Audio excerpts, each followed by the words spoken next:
All right. Welcome back, everybody, to another episode of the Healthy and Whole podcast. We've been talking about doing this for a long time. I'm here with Mike Larr, who started as a client and an acquaintance, and he's now basically a dear friend. And I think we're basically family at this point in time. And Mike has had an amazing journey that has gone through many stages of development. Can you just introduce yourself to the people who are watching, just anything relevant, just so they can get to know you a little bit? Who are you? It's a little bit of background about yourself, all that good stuff. I retired in 2019 as a banker. I worked at Huntington Bank for many, many years. And I have 3 children, 5 grandchildren. So I'm a papa. Yep. And a son and a friend. Yeah. And I've come a ways. It has been, and it continues to be a journey. Yeah. So let's go to the beginning of that journey, right? Was it 2019? Yeah, it was July. I first made contact with you. I knew you in February. We ran into each other at Marshall's, I think. In the shoe section at Marshall's. In the shoe section. And you had, you told me that you had just bought the gym. Yeah. And it was starting very soon. And I said, I'll come and see you. Yeah. Well, in July. Yeah, a little bit later. I did come and see you, and we sat down and told you a bit of my story and where I was at the time. And and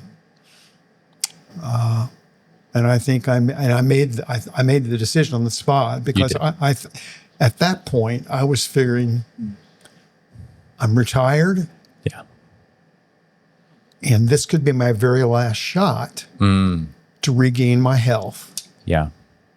Before we go back into like the whole of where you started, kind of where you were at that point in time, let's just give the audience sort of just a highlight reel of the overall results. How much total weight did you lose over the course from beginning to end?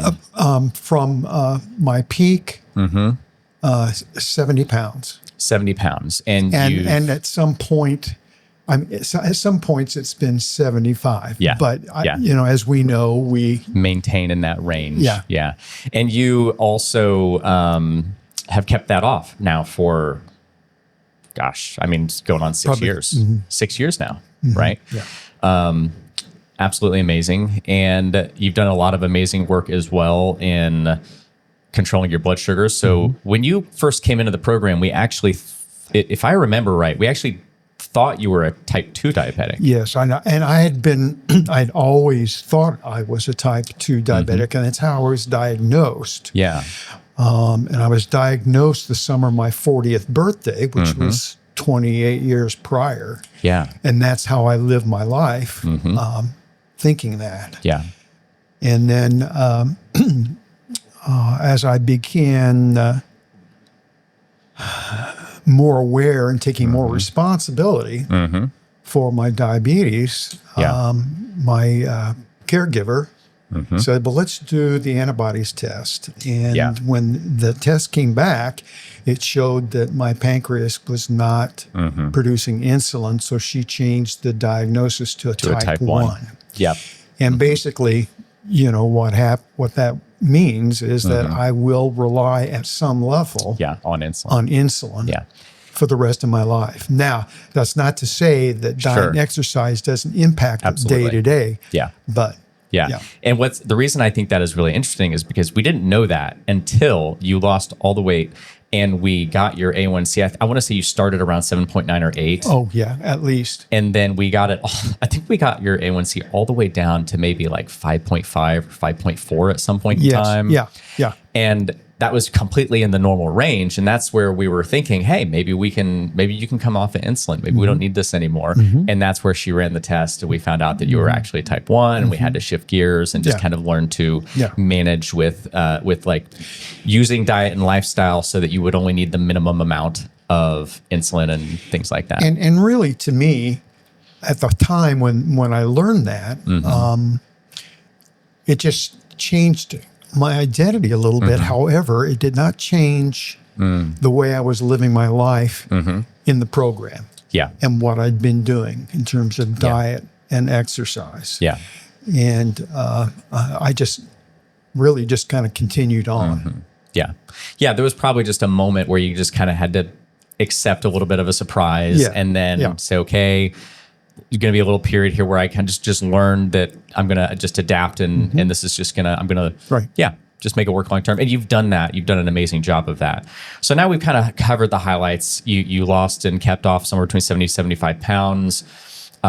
You've developed a lot of skill over the years around how to manage your blood sugars, predominantly with diet and exercise, so that you still need insulin, but you're able to kind of really know how to live in harmony with that and to use as little as necessary and really rely on activity and food and things like that.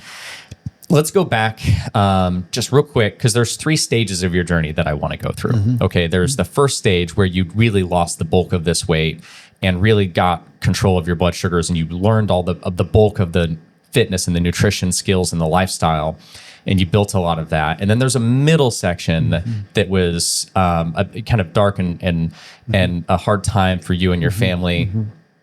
And you've persevered and grown through that. And then there's a whole new stage of your life that has started in the last 2 or 3 months, which I want to get into as well. But just for a minute or two here, can you just paint a little bit of a picture of, like, if you go back in your heart and your mind to where you were back in the very, very beginning, mentally, emotionally, physically, what like state, how would you describe the state of Mike when you walked into my gym that day? I had retired in January and some of the 2019. Of 2019. Yeah.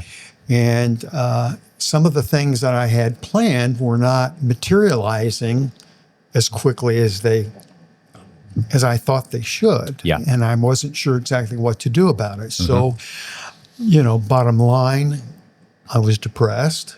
Yep. I was drinking. I was drinking every single night. And going for the buzz because it relieved physical and some emotional pain. Yeah. And kind of thought I knew it when I came and talked to you. And basically, I feel like physically I was probably a time bomb waiting to happen, physically and mentally and emotionally, really. Yeah. Yeah. Yeah. So that was my state when I came to you. And as I said earlier, I thought, you know what, if I'm going to get my act together, this could be the last time. That's what I've got to do. Yeah. And then you and I sat down. We sat down on a Sunday. That's before you stopped working on Sundays. Yeah. We met on you met me in my grind phase. So we met on a Sunday. That's when I worked 7 days a week. And talked the program, and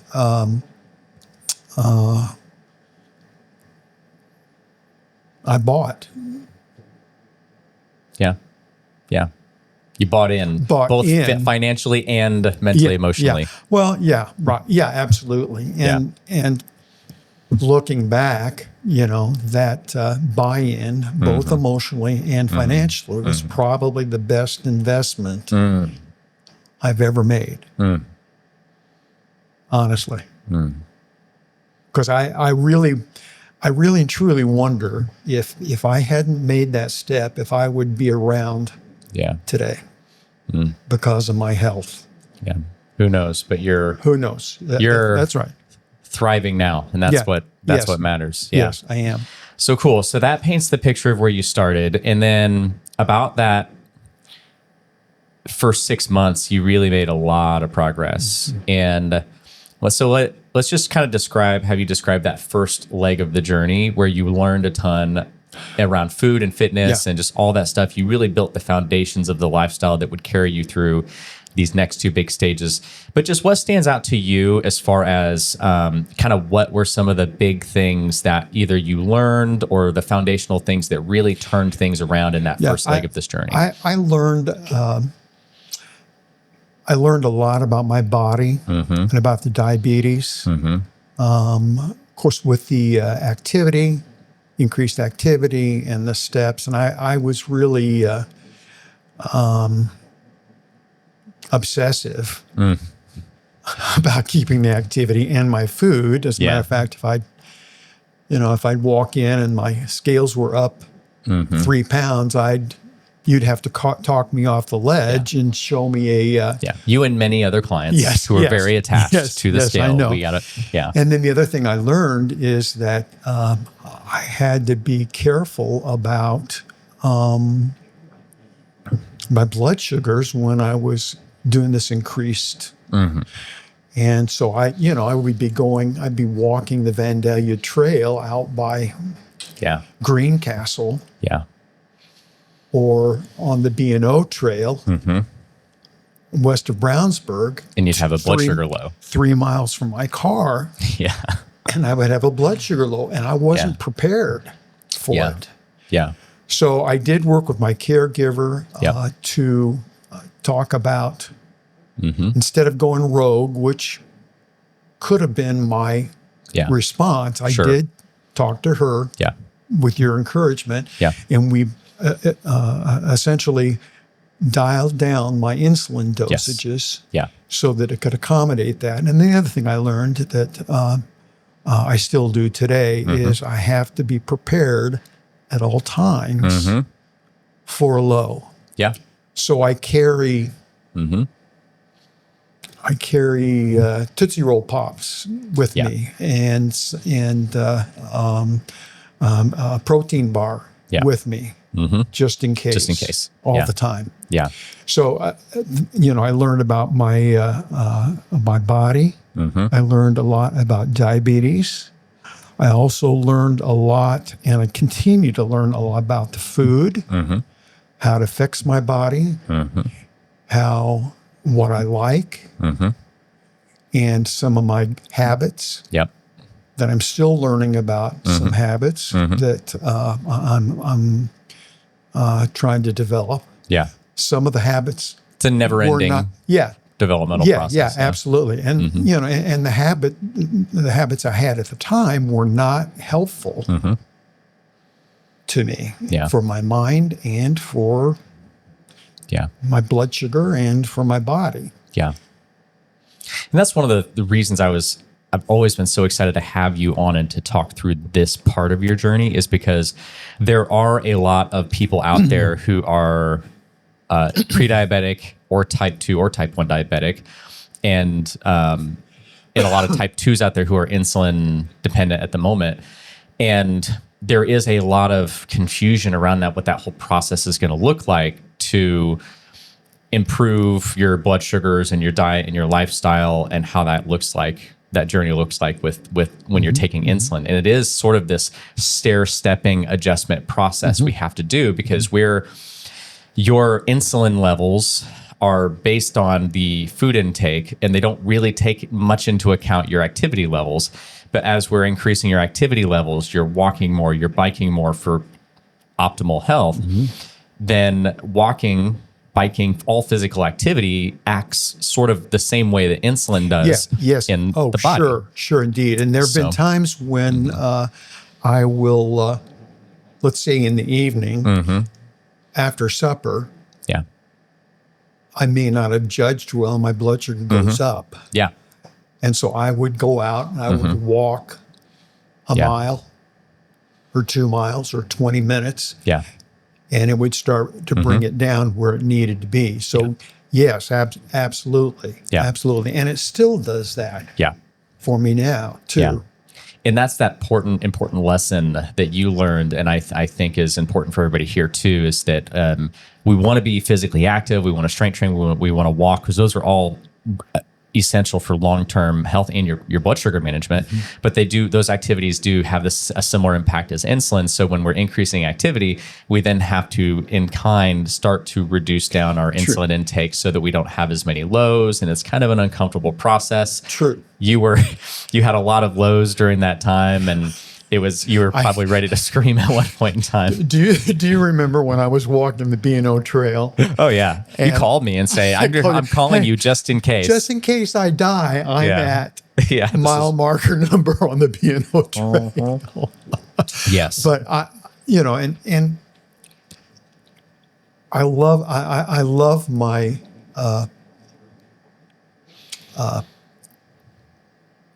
doc, the specialist. Sure. Yeah. Great medical team. And you encouraged me to continue to work with her. However, one of the things that is not done, you need, they'll say to you, okay, you need to watch what you eat and you need to exercise. Yeah. It's the specifics. What the heck does that look like? Yeah, that's the gap, right, that we have with all medical care providers. And it's not really their fault. They get such a small amount of time with people, But I learned what that looked like. Yeah. Working with you and the program. Yeah. And really it's a lot of things in our lives. For example, you're brought up to value saving money and being frugal. Sure. But what does that look like? Sure. And how to do it? There are skills. Yeah. And I, like maybe a lot of folks, didn't learn those skills. Yeah. I got the values and became a value to me, but I didn't know how to implement it. And it's kind of like what happened here with this. I needed to know how to do it. Yeah. And that's where what we do comes into play at Healthy and Whole is, as health coaches, and especially our program is not just a health coaching program, but it's an educational program. It's a skill building program. So we have an educational curriculum and a skill building curriculum that you go through, and we fill in all those gaps in between that. Okay, here's what I need to do. Here's the middle ground between it, all the steps in between, and how I understand what to do and how I implement it, and I build those skills and I get to that place. And that's really, I have this fun little graph here, which is so you've been working with this for so many years now on this journey, 6 years. I had to take screenshots because the software wouldn't let me take your full graph in one screenshot. So I had to take several screenshots and line them up to be able to put your full journey together. And you can basically see right here, in that first big drop is where you lost the bulk of your weight and did the bulk of your work around correcting your blood sugars and things like that.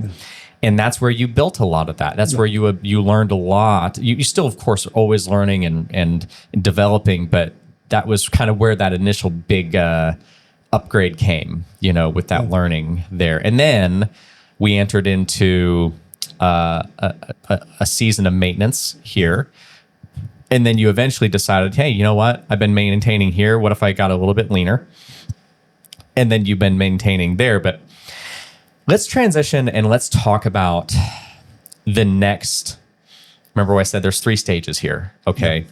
And I think it's really, really important that because a lot of people, I think they watch people's success stories and they think, okay, he did the program, he lost the weight, he's kept it off. Great. It's not that simple.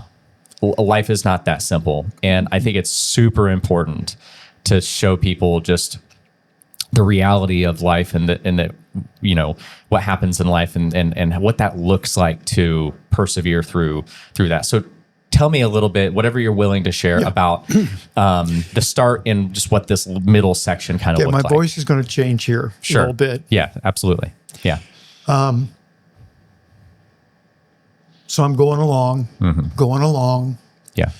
And suddenly, we lose our youngest son. Yeah.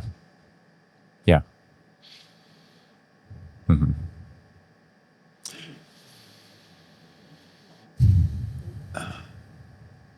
And I was the one that was stoic. I was responsible. I did all the stuff that had to be done surrounding that. And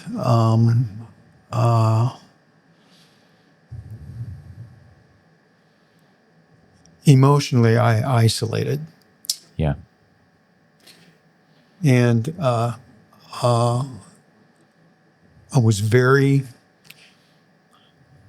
pretty angry, but it's one of those things where I held it all in, as I usually do. Yeah.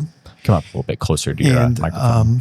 So I isolated and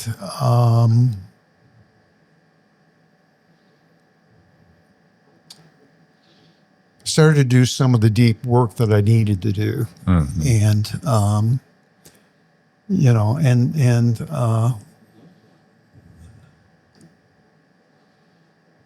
so there was a point when I started coming out of that isolation. And I think that's a normal human reaction to tragedy. And people would say very well-meaningly, sure, is there anything I can do for you? Yeah. And I'd say, leave me alone. Right. Yeah. In the state that you were in, grieving and just leave me alone. Yeah. Let me process. Yeah. And so, and then I began to realize that I recognized, really, this is nothing a parent will ever get over. You never just move on, because that indicates leaving something behind. Sure. And you never will not be grieving. But I did realize, and I think this was a turning point in my life at that point, is that, I won't let it go, but I can't move on, but I can move forward. Yeah. And that was a beginning. I was doing and we'll talk a little more about this a little bit later, but I was doing I'd always had a morning routine. Sure. And sometimes it served me okay. Yeah. But during this time, it was not a healthy routine. Yeah. What did that routine look like? That routine looked like me getting up in the morning, going through the ritual of weighing the water, weighing the coffee beans, making my coffee, going into this huge, beautiful leather chair that I loved, sitting there, reading, trying to remember how to pray. And then I would get so down and depressed and in tears, and then I would go on. I would move into the next part of my day, which was iffy. What did you come to call that chair? I think I called it the chair of doom or the chair of grief or something. And then on one of our calls, we were talking about that, and I was sharing that. And I think you suggested taking the chair and turning it in the corner. So that you couldn't sit in it. I did. And I did that. And I never did really sit in it after that. I sold it on Marketplace. And I remember you sending me a picture of your chair facing out the window against the wall. And I think you even put something sitting in the chair as a joke or something like that. I have this big window. I have two big windows at the front of my house that face the street. And I put the chair there, and I had a big, huge stuffed Santa sitting there. I love it. But this is a cool thing, because, and this is the fun things I like to get into with people when we're talking about their journey, right? You had a life-changing event, and then you went into a season of normal grief and processing. But in that season, you found yourself getting stuck in a morning habit or a morning ritual. Morning as U-R-N-I-N-G Yes, and dual. M-O-R-N-I-N-G. Pun intended. Yeah. And you found yourself in this habitual routine that was not. It was kind of. It was keeping you in a low mental emotional state, and it was allowing you to sit and just hyperfixate and focus on things that were really putting you in a bad mental state. And but what I just loved at the time is I made that suggestion, and you took action on that, and you did it relatively quickly. It was kind of quirky, which had an appeal to me. Yes, but and the thing about it is too, I don't want to get ahead of us here, but one of the things that I've learned is that at the time, we know that our thoughts, if with every thought, there's a chemical reaction in our body. Yeah. And we're seeking dopamine. And at that point, I may have been seeking cheap dopamine because I would also doom scroll. Yeah. And cheap dopamine, which playing games was on your no good. Your iPad, or which was absolutely no good. And we know that thoughts of grief and pain and suffering creates cortisol. Yeah. Happy thoughts and positive thoughts create dopamine, serotonin, all those kind of things that affect the way we feel, then affects the way we act. Yeah. So, but that whole thing about moving forward is something that kept me moving. I felt like for probably a year, someone would say, "How you doing?" or "How you doing?" Yeah. And I'd say, "I'm putting one foot in front of the other." And then eventually that plodding along became something else. Yeah.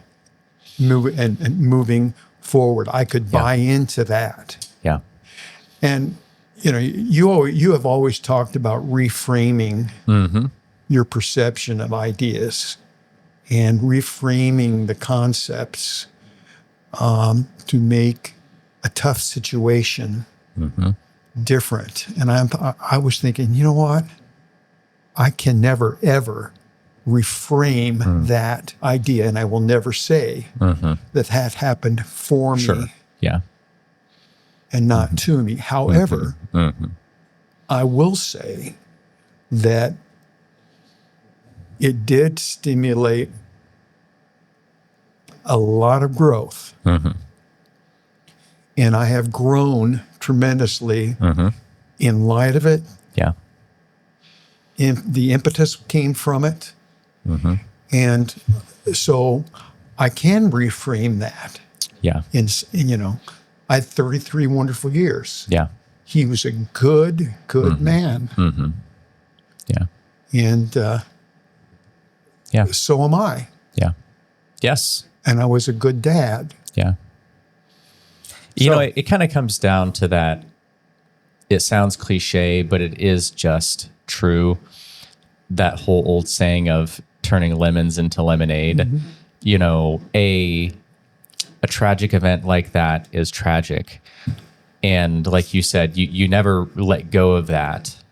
But it did result in a long season of personal growth for you that now in this season of your life, many other people are getting to experience. You get on group calls in the program still to this day, and I hear people all the time say that they love having you on the calls because the things you share and the insights that you give are inspirational to them, and they really value that. And that's all a part of that personal growth that you went through that stage of your life. And it's like that song that I wrote here recently, No Shortcuts Going Where We Are. And the words in that song are, my struggles are the kindling and my burdens are the wood. You're teaching me to build a fire for someone else's good. Yeah. And it's that whole idea that our struggles and our burdens and our pain ultimately can be used to benefit, to help, to coach, to encourage, inspire other people. Yeah. Well, and the words of that song reminded me, this spring and summer, I discovered the TV series, The Chosen. And one of the things that Jesus had the disciples do every time they broke camp was to chop and gather firewood as they were leaving for the next weary traveler, which I think is reflective of what you're saying in your song. Yeah. And so, yeah. Yeah. And, it's a choice. We all have had hard traumatic events. No human that I know has not had hard traumatic events that they've gone through in their lives. And there's just that moment of kind of a choice where you say, these things happened, I'm going to move forward, and I'm going to see if I can use this. I think about, I went through a very difficult divorce, and I share this with clients in the program all the time. I went through a very difficult divorce many years ago, and it was one of the hardest, most just grueling times of my life, darkest times of my life. But today, when I coach clients, and I am the man I am today, almost directly because of that dark time in my life. And now, we're talking about reframing. I'm able to look back, at least with some experiences in my life, maybe not all, but some, and say, man, that was really hard, but I can at least have some sense of gratitude for what I pulled from, not for that situation, but just gratitude for what came out of that situation and what grew in me 100% out of that. 100%. Yeah. 100%. Very much so. Yes. So that's that middle section, a lot of learning, a lot of growth. And you just really spent the next few years building foundations, I think, mentally, emotionally, for what I think then helped you to get into this next phase that is really just begun in the last, 3 months, maybe? 75 days. Yeah, 75 days to be exact. 76 days this morning, I think. Yeah. So the way I see your 3 phases of this journey is you kind of came in this kind of like rock bottom place as far as just your health and things like that. And you learned a ton. You obviously lost the weight, did some amazing things, got physically healthy, went through a difficult time, but really worked on your mental, emotional health and improved a lot and built a lot of foundational skills there. But now it's kind of like you went and revived yourself, and then you kind of survived a winter season and grew a lot in that. And now you've got this whole new section of your life where you 75 days ago started something new that I see you now thriving. Yeah. I see myself as thriving. And, as I said, I had this morning routine, and I continued a morning routine even after the chair of doom went away. Sure. Yeah. And it still was not serving me. I point to doom scrolling. I would, I get up, or I was getting up early anyway, but the next thing I'd know, it would be 10 or 10:30, and I'm still doom scrolling. Yeah. And that was not creating quality dopamine for me. Yeah. And so you'd talked about, so And some of my inspiration comes from what some of the folks are saying on the calls, because a few, prior to that, we had a call where you were talking about things that need to be let go, what we need to be letting go of. And, we talked about pruning, how a gardener knows the value of pruning back plants because then they grow back stronger and more fruitful. And so, and there were some folks that we had that conversation. And so I'm thinking, okay, what do I need to be pruning? And then if I prune and that's gone, there's going to be a space. What am I going to fill that space with? Yep. Very important. Yeah. Oh, yeah, absolutely. Because if you just leave it empty, all sorts of mischief can happen. So you had introduced me to the Miracle Morning a year ago. Yeah, by Hal Elrod book. For those who are listening that don't know. By Hal Elrod. Yeah. So book, The Miracle Morning by Hal Elrod, great book. And I had done this in the past, and I introduced it to you, but there was a period of resistance. I've kind of gotten into audiobooks. Yeah. And honestly, I hated it. Yeah. And not the book Yeah. necessarily, not the content, as I find out later. Yeah. So I read it twice. I'm thinking, this sounds like one of those schemes that are, people's making a lot of money and A charlatan. and so, guru. So I'm going, no. So I didn't do it, and I continued with what I was doing. Yeah. And so it came that place where I was pruning some things from my life. And also, there's a whole thing about doing hard things. That's another conversation to have. And so you had just started it up again. Yeah. Because I had gotten into a bit of a depression for a couple of years. Yeah. And kind of like you and I think we're in the same place for the last couple of years before about 3 or 4 months ago. We were both treading water, low-grade depression. Low-grade depression, right? We weren't in the depths. We weren't thriving. We were just kind of, and so I decided to start the Miracle Morning again, and that's where it was reintroduced. And so he was encouraging me, and I thought, okay, try this again.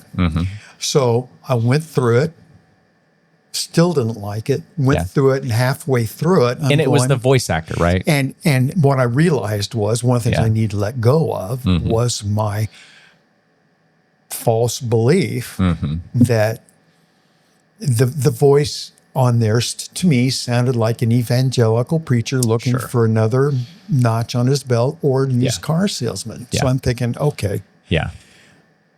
You're encouraging me. I think, okay, so if this was working for Matt, then so I decided, you know what? I love some of the basics of it. Yeah.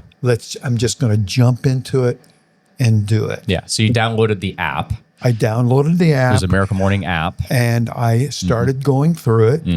And here's the thing that I've come to realize, and that was very quick to me, is that these 6 practices he calls the savers. And let me preface this, because I don't think we actually told people what this is yet, right? We said there's a book and it's Hal Elrod and stuff. So for people who are listening and don't understand what we're talking about, Hal Elrod teaches a Miracle Morning practice that combines 6 different practices that he calls the savers. It's the combination of these practices done together in either as short as 6 minutes or as long as you would want to take in the morning.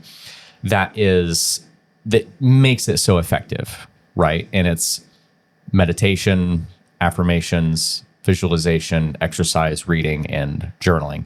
And he uses different names for those so that he can use the acronym, the savers. But in starting this, you downloaded the app, and the app is an app that guides you through doing this morning routine, right? And so I just wanted to catch people up to that. it was easy to get started because most of it is guided. Yes. But Guided tracks. But what I realized at an existential level is that this is nothing new. Right. These practices, every single one of them, have been done by humanity and by very important people for thousands of years. True. Silence and meditation. The affirmations. Those of you who are Bible believers, search how many affirmations are in the Bible. A ton. Search how many affirmations are in the Quran. Yeah. Search all the affirmations and visualizations that are in the Buddhist tradition. Yeah. And the visualization, Sure. that's what Jesus' parables were. But these are practices that have been going on forever. It's nothing new. Yeah. Someone didn't just come up with this to make Hal make Elrod money. didn't come up with it. No. He just decided to put them together. And to me, that gave a whole new depth to it. Yeah. And the other thing that I realized that I like is I can, every morning, can adjust it. It's extremely flexible. They've got some guided things. You can go off on your own. And, frankly, it's just, I don't really speak in superlatives. Sure. But I can now say when you ask me how I'm doing, I go, great. Yeah. Yeah. And I think, I don't know how far you want me to go into this, but the most recent thing for me that I've recognized is I don't need the antidepressant that I've been on. I've been on antidepressants for years. Yeah. And a progression of them. And frankly, I don't know whether they really did anything for me in terms of regulating my mood. Sure. But once again, well-meaning, you go to the doctor, how you feeling? I'm feeling kind of down here. Yeah. And that's it. Yeah. But one of the things that I realized is that I no longer need to be on an antidepressant. So my doctor is helping me Titrate down. Taper down because you don't want to go cold turkey. I learned that a couple of weeks ago. Yeah. You don't want to go cold turkey. Yeah. But I think there's a place for antidepressants. Yeah.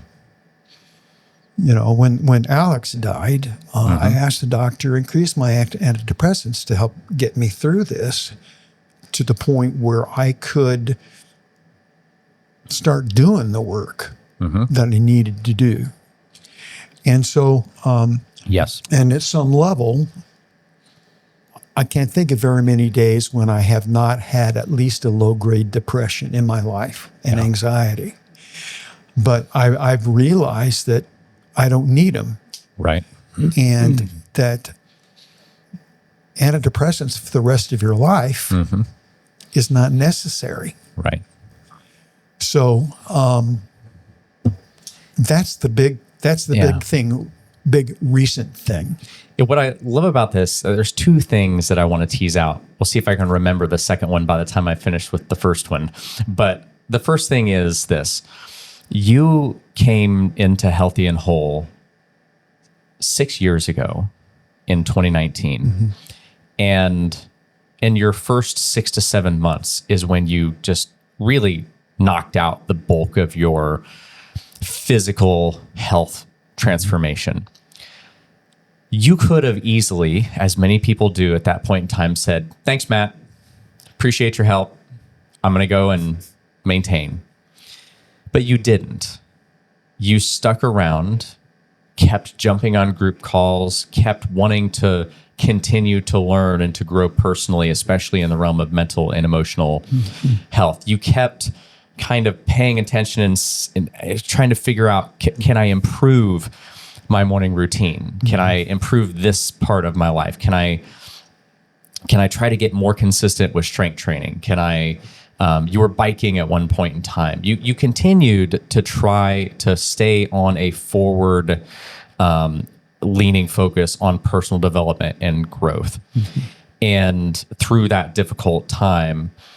And what I want to point out about this is, even through all of those first two big long stages, which was like the first 5.5 years of this journey, you were better in better physical health and in better mental health, but you were still dealing with depression and anxiety, and you were still not thriving yet. No. And what I want to point out about this is, you would never be where you are today. You would never have gotten probably to this breakthrough moment 75 days ago if you had not stayed on this path and on this journey to reach this point, right? And I think is just such an important distinction that I think that has to be made, right? Yeah. It does. And I was saying on the call, 10 years ago, I'd made a decision that was going to change my life forever and change the lives of the people most important to me, the people I loved. And I was sharing it with my spiritual director at the time. And he and I had been talking long enough that he knew this was coming. He says, I was really expecting this. Yeah. But now, are you ready to do the hard work? Are you ready to do the deep work? And I said yes, fully intending to do the deep work. Sure. So that's when I started a morning routine that I served me for a little while. Yeah. But nobody told me how to do that deep work, or what to do, or what doing deep work means. And that's, I think that's one thing that, you talk about this being an educational program. And I think that is one thing that is, I'm not going to say undervalued. Sure. But perhaps is not thought of in terms of this program, because there are all sorts of mental things and emotional things that keep us from meeting our physical peak, from sustainability. And, 20 years ago, I lost 50 pounds. Very proud of myself. Was doing it by myself. Yeah. But within 2 years, it was all back. Yeah. Because I didn't make that connection. And I didn't have a coach. Yeah. So, and you talk about leaning in, and I'm not sure I knew that's what I was doing, but that's what I was doing. That's what you were doing during this time. Yeah. Kept leaning into coaching, leaning into growth, and leaning into the community. Yeah. Well, and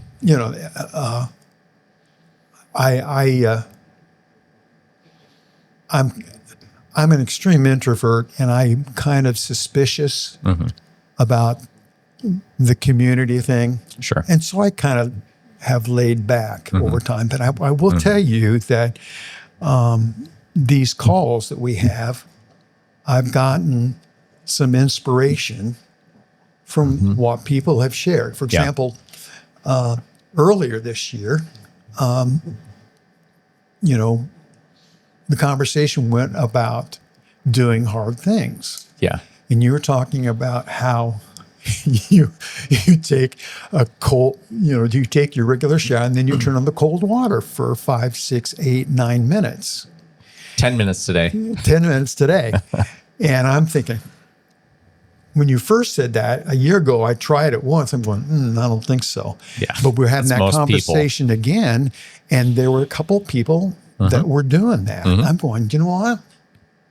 I think I could do that. Yeah. If Matt can do it, and if these people can do it, I can. So I did that hard thing, and I'm doing it today. Every single day I take a shower, I do that. Awesome. And then you're thinking about, okay, so we all do hard things in our lives, but how many of us actually seek out the next hard thing? Yeah. So I find that when the hard thing becomes easy, Yeah. then you want to look for The next hard thing, Yeah. which was changing my routine and maintaining it. When I first started this, in the summers, I work at the state fair full time for about 7 weeks. Yeah. And it is a grind. Oh, yeah. But during that whole time, I got up earlier, started the process, started this, and I maintained that whole Miracle Morning routine throughout that whole time. Yeah. And, I buy into and I like the concept of seeking out hard things to do. Yeah. So, that brings me to kind of that. Remember, I said there were two things, and I just remembered the second thing I was going to say here, and that is that you're right in that a lot of people, I think, don't think about or make it to this whole third part of the journey, which is everybody comes into this journey thinking, I want to lose this weight. I want to look better, feel better, have more energy. I want to be able to keep up with my kids or my grandkids. I want to live longer, be stronger, all those things. And those are all great. But, for years you had all of those things, but you were still not thriving mentally, emotionally in life. And you had brought up the depression medications and that you're starting to come off of these depression medications. And what I always tell people is there's this development that we go through. There's the physical revival of our health. And then we can exist in this space where we're physically pretty healthy, but mentally, emotionally, we're just kind of okay. And for a lot of people in the world who are both physically healthy or unhealthy, they're just kind of somewhere on the spectrum of either mentally okay or mentally not okay, but they're not really mentally thriving. And when we're talking about this whole conversation of people like you or me who were on depression medications and have come off of them like me or like you are in the process of coming off of them, a lot of people ask, well, like, how? Like, what is it? And that's where I'm really working with, and focusing on in the program and teaching people this is that essentially, it's like you said, when you prune certain things from your life, there's a space, and that space has to be filled, right? And it's the same thing, that the depression medications take you from the depths up to the surface, right?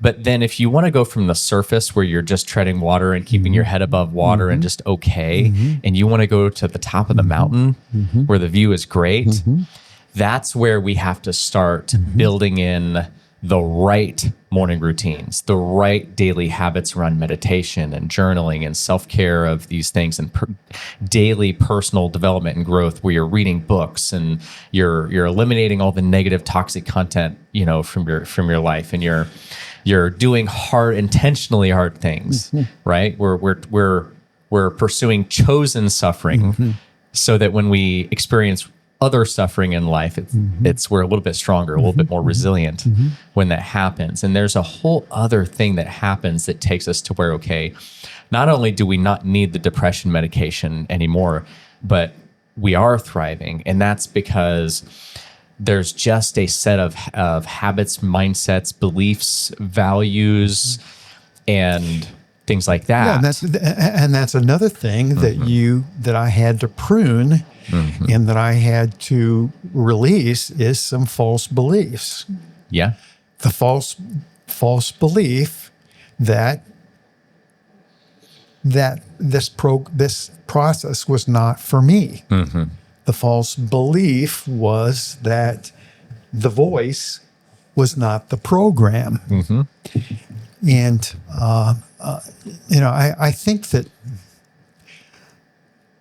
I think we're willing to acknowledge that there is a connection between the physical and the emotional, but I'm not sure we always know what the impact the one has for the other.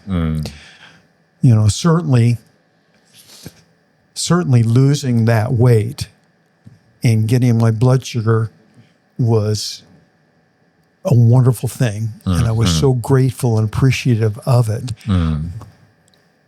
And the emotional piece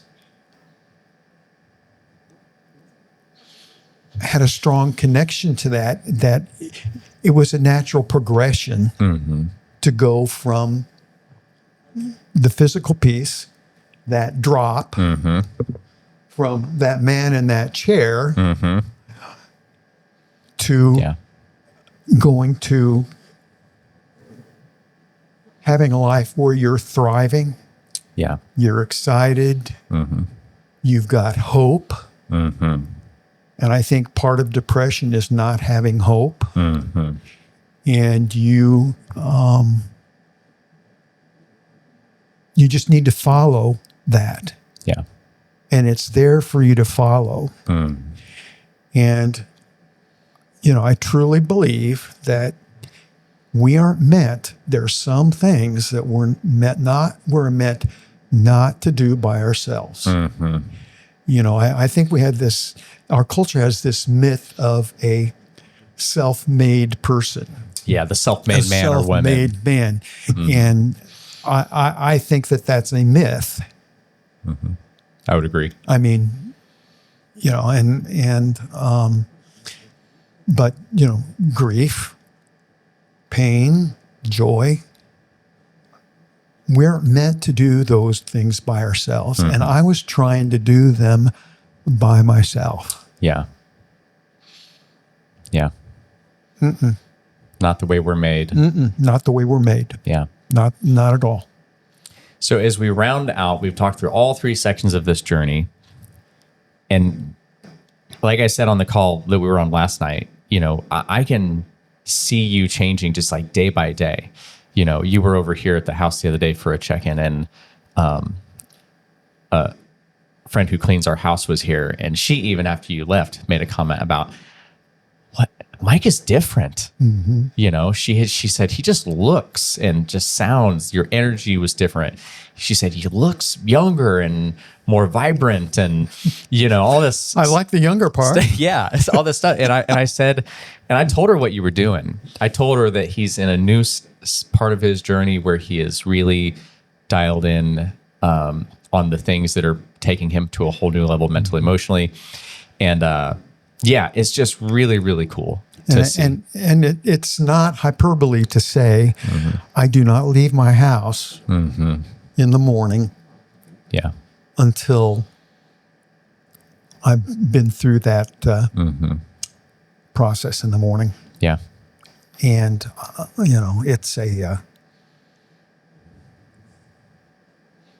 I look forward to it every single morning. And so now, how old are you, Mike? 74? Sorry, I outed you. 74 years old. The thing, the reason I really do these interviews with folks is about inspiring other people and helping them. Because I think a lot of people don't have hope, or they think, a lot of people, especially in their 60s and 70s, they think it's too late, right? It's too late. I've got diabetes, I've got high cholesterol, I'm overweight, I'm this, I'm that, I'm depressed, and I'm already in my 60s or my 70s. For the women, I'm post-menopause. There's this huge doubt in their brain that they could ever be successful or do this. And you are a prime example of what is possible. Well, it's never too late. Amen. It's never too late. And until you're dead. But here's a new philosophy I've come up with too, is that this is how I feel now when it happens. I may or may not be, is that, that part of our lives where we go, our body dies and we move on, is another adventure, another learning. Yeah. So that's a little woo-woo. It's not an end, it's a beginning. I know. Yeah. And we talk about the woo-woo, and we kind of talk about it in tongue in cheek. But the woo-woo is the spiritual. Yeah. And I like to think, Hal Elrod says this, and I like to say, I'm living with one foot in the woo-woo and one foot in the practical. There you go. That's balance right there. That's right. I like it. Yeah. Yeah. So as we round out, I ask a similar question to everybody. What would you say to a man or a woman out there who is in a very similar place to where Mike was back in February to July of 2019? And what would you say to them right now? I would say to them, it's not too late. You've got some wonderful times ahead of you. This is not something you were meant to do by yourself. Get some assistance. Get yourself physically in shape. You can do it. If you're 74 and type 1 diabetic, you can do it. You're 74 and living in low-grade depression, you can do it. And, not to put a shameless plug in, but go see Matt and his team. And I was not paid to say that.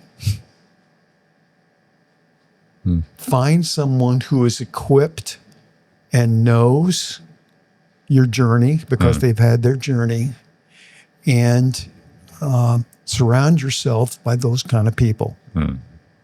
I plan to be walking 8,000 plus steps and doing workouts 4 times a week when I'm 84. And you got good genetics. Because your mom is how old? 94. She's 94. So I think I want to see you doing it when you're 94, Mike. Okay. Let's go all the way. Yeah, absolutely. Absolutely. I do. I have good genetics. Awesome. Well, this has been awesome. I thank you for coming on here. I love you to death. My pleasure. We're family, and it's been so awesome to be able to finally have this conversation, and we will do more of these. We'll bring you back on, and then we can just talk about the woo woo. We can go deep into the woo woo together. Yeah, okay. That sounds really bad now that I think about it. So maybe we won't go. Yeah, we'll talk. We'll have deep conversations. We'll call it something else than the woo-woo. We'll call something else other than the woo-woo. But if you are watching this on YouTube or some other platform and you haven't subscribed to the podcast channel, go ahead and do that. And hope you have enjoyed this look and this look back into Mike's journey. And trust me, Mike will be back for another conversation relatively soon. Thank you. I've enjoyed it. Thank you. Awesome. Bye-bye.